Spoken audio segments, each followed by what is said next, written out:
They're more specific than anything I have ever seen in the Old Testament. There is a lot of messianic prophecy in the Old Testament, and there's also prophecy of the Holy Spirit being poured out on all flesh in books like Joel. But there are details about the timing.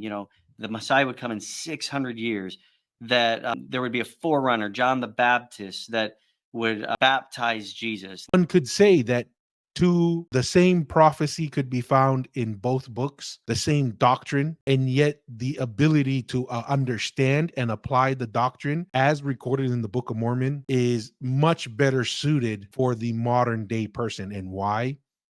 Because the Book of Mormon is specifically targeted and prepared for the last days. And as we have mentioned, in the Old Testament and in the New Testament, the majority of the prophecies have the Hebrew or Jewish cultural background to it that requires a lot of time and energy to understand, assuming one could understand if one did not grow up in that culture and that historical background. And then their primary targets are not necessarily us in the latter days.